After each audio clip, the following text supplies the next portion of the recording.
And it's down there by, just we want our there. If like you and our developer, we'd be fine.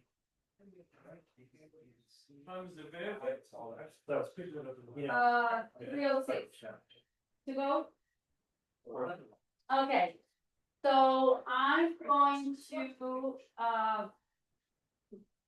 I'll mention two resources that I think would be very, very helpful. And I'm gonna share them with Lisa and Mark so they can send it to all of you. One is called a rodent reduction robot. And it was designed by a small-scale composting company in New York in partnership with the Institute of Global Self-Reliance, that organization that I mentioned that it's been a great source of inspiration source. And it's like a matrix where you can assess your site against. It includes site system placement, work surface, compost management, compost biofilter. So all the different things that you need to look into that could be attracting rats. And then there's a score sheet, and based on that, then you know what you can do to implement and mitigate the rat problem. Because as Ian was saying, the best practices, and there's a lot of things that we don't think about when we think about rats. It's just like the shelters, or because the compost is, or the organics are exposed, but where is sited and how is it managed are other two big pieces. And for questions about, how to deal with oil or meat or some other management, I encourage everyone, and again, I'm going to share this, becoming a member of the U.S. Community Composting Council, which is run by the Institute of Local Self-Reliance. So there's over 400 members across mostly the U.S., but Georgetown is part of it, and there's some sites in New Zealand, others here in Canada, where you become a member. I think there's a cost, but it might be waived. And then you can ask all your composting questions. And there, again, like over 400 members. Some are farmers. Most of them are some are farmers. No, well, I don't know the proportion, but still, composting either it's a farm or the middle of town. It's about management. So there's a huge wealth of knowledge in that network that you can develop. So I'll send that information. Looking at the survey, some things that I learned from you, so thank you those who filled it out, and connecting also with some of the things that Erin said about public relationships and being honest and being, open with people. And it's interesting how you mentioned, how, speaking scientific language and avoiding the word composting, because absolutely it is loaded. There is. One thing I want to mention too is that this rubric, rodent prevention rubric, and the organization that put it together runs a small-scale composting company in New York, and his method has been approved by the sanitation department of New York as a rodent management system. So in other words, composting as a rodent management system. So the problem is, organics all over, garbage. Here we were talking with Lisa how before we used to put garbage bags outside for collection, and no one will complain about that and thinking that would attract rats. But as soon as they hear the word compost, rats. So there's of course a lot of education to do around that. I think the sites that already compost can become that education centers. And I have people, it's one of the things that I want to do more about Georgetown is bringing people over and showing them how the program works, and the fact that we use tumblers prevents this issue. And management, there are volunteers come in every other day to check out the beans, to check out the size. So that management piece and that work behind, because also when people think about some people, not everybody, but some conversations that I had, people still equal community composting and backyard composting. Like it's just simple. It's just or problematic.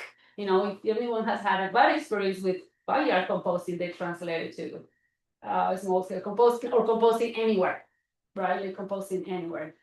And so that education piece, showing what we are doing to the public, especially the neighbors, right? Especially people next to us, like, and my emphasis on regulators and relationship with them is that my vision is that one day neighbors can complain all they want, but if regulators understand what we're doing and we are demonstrating best practices, then they cannot impact our work or shut down our sites because they found some rotten oranges somewhere.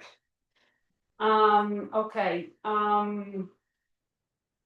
No, that's it for me. Let's any questions, any comments, anything that any of you want to elaborate on from these presentations or anything that you brought with you today to share. Thank you for everything you do for the composting community. Thank you. Thank you. And Ian, you've been part of us, and we've had conversations from maybe 2 years or more ago through the Food Producer Forum, maybe. And things just go very slowly because of capacity. I think here as well, we can share that all of us here are doing a lot of work with the scarce resources. And Just imagine if we had supports. exactly. That's and then when you were sharing earlier, how frustrating it is to just try to, or even me trying to engage our municipalities. I'm thinking like collective voice, like really no more on one, you and your municipality or me and the municipality of St. John's. It's like, Well, that's the thing with municipalities. Ian Huzzy walking up to municipalities to get their attention is not gonna happen. no, But exactly. if I come to them as the NL co-op, composting co-op, we got a different story. And signed by a bunch of people, right? Yeah. Members and non-members. Like I want everybody to be a member. I know people have also questions about how, why, etc. And we're working on having all those answers, but really the work is to cover anybody who wants to do. It's just when we're together, when we're under that umbrella, then government start paying more attention. But really at this point, as you're saying, like why we don't have enough organic management here, like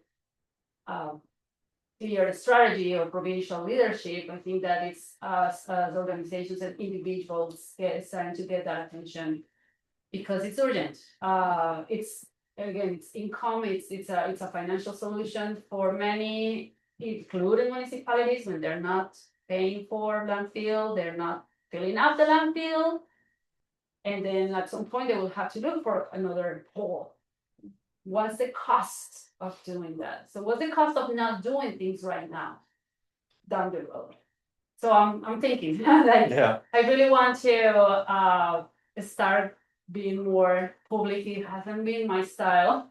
But I think it's it's urgent and it's pushing. So far the co-op, we've been doing a lot of like internal work, like communicating with members and figuring out our group dynamics. That too. Running an organization is another type of work, and then what you want to see in action. But so I also thank you for being part of it and for being so patient and for sharing. And then that's where these ideas come from.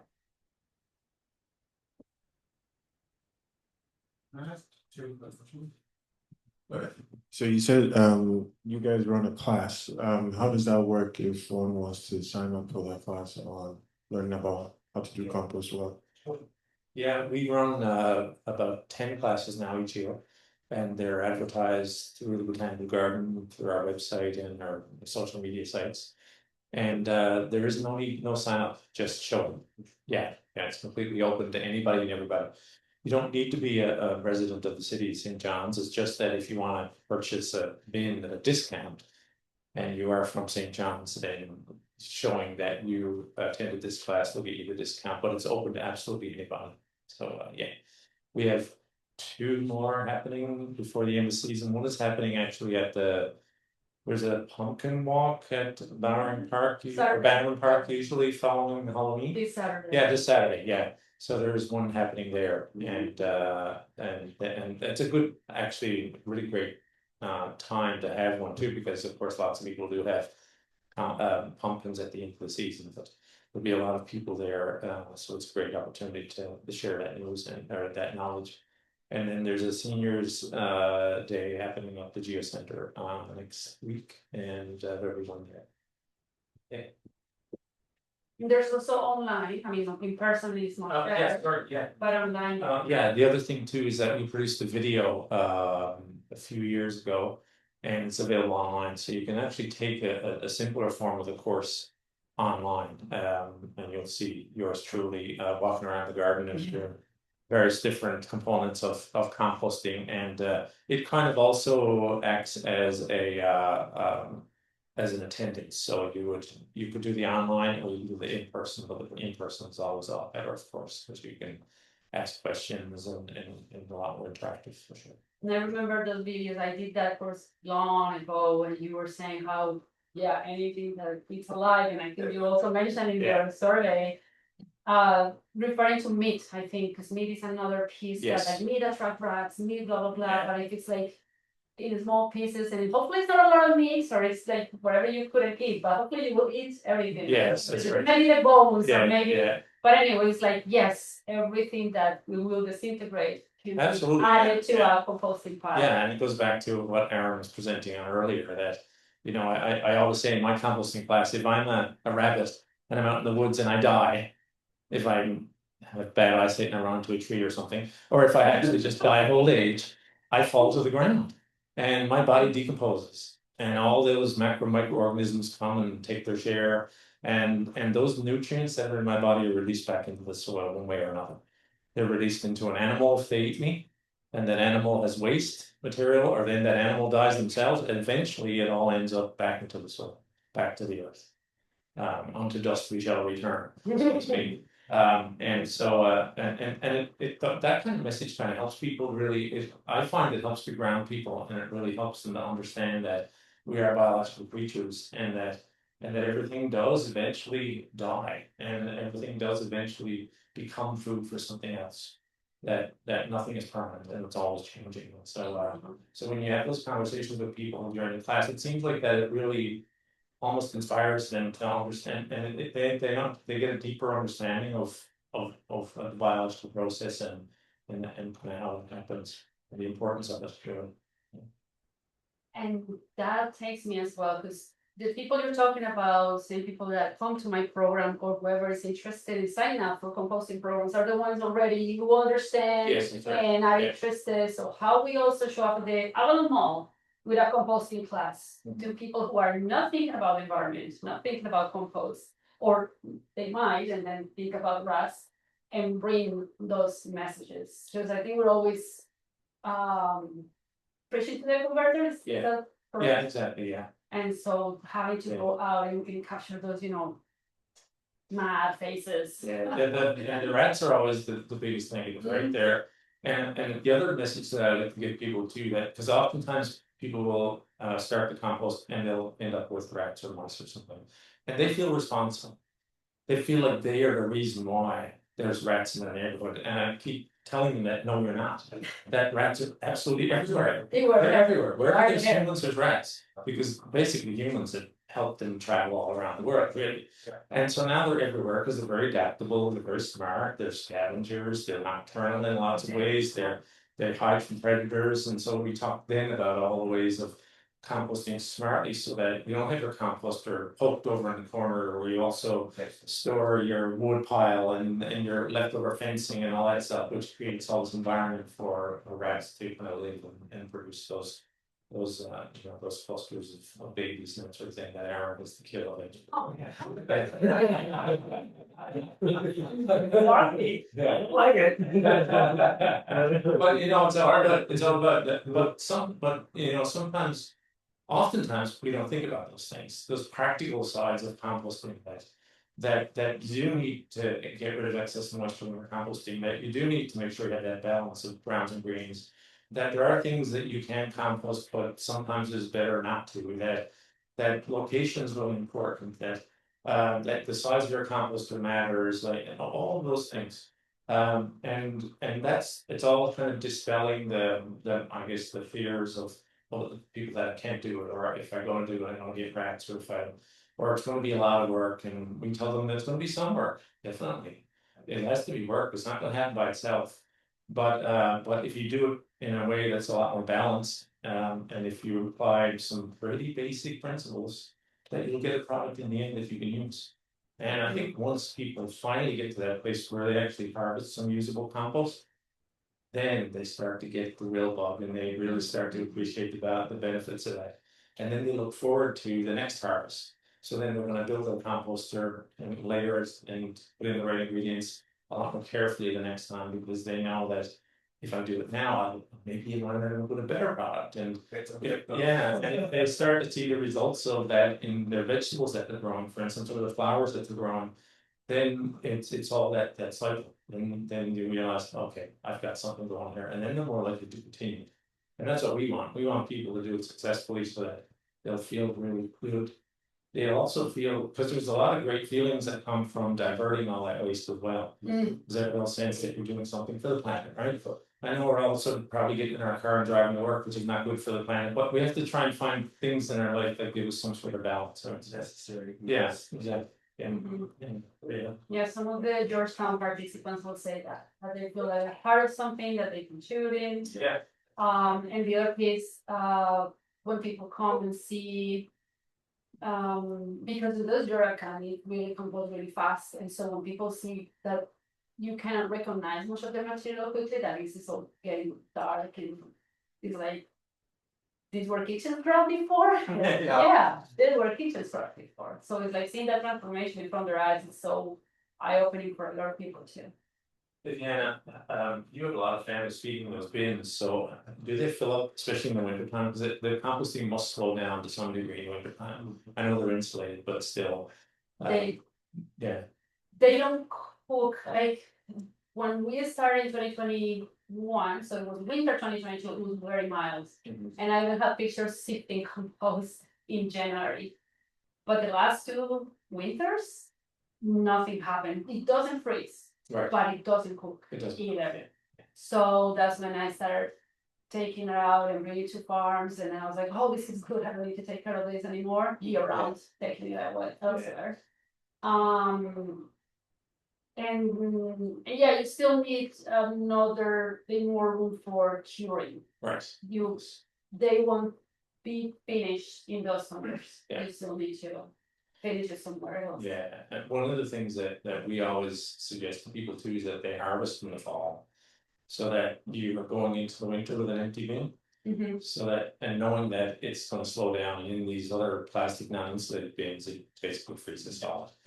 That you wanna at least have an empty bin going into the winter, so that you'll have room and to fill that before eventually you may have to stop if it's completely filled, but at least you'll manage to fill it up. And then once spring comes, of course, you'll see it automatically sink, and you have less than half the volume as things have warmed up and everything's starting to work again. Georgetown, we fill up a compartment in about a month. About a month, we lock and open another lock.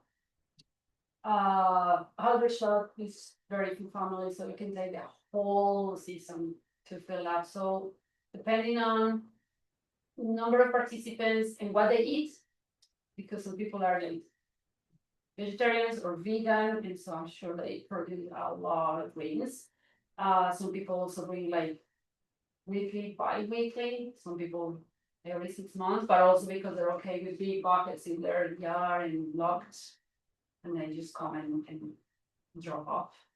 But about a month each compartment, and so because they have 3, I don't use the adjacent one because then it's get really, really heavy. So one fills up, I keep the other one empty and move to another bin. And when each one compartment of all the 3 bins are full, that's when I take it to the farm. So it's already all empty for the new cycle.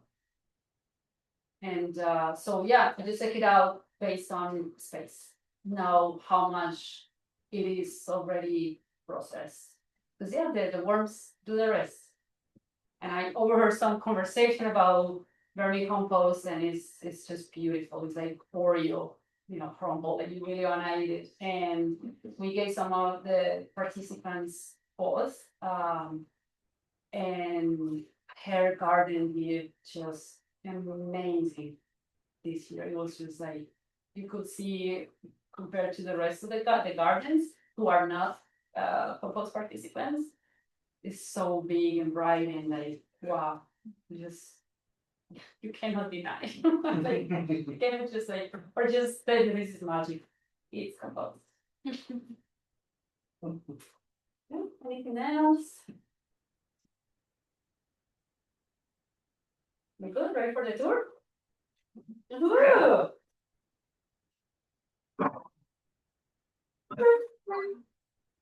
Maybe we could just ask everybody to fill out these questionnaires. Yeah.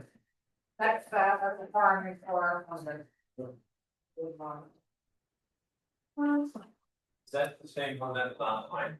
That's the same one that's with the email? Yeah. Oh, this is. No.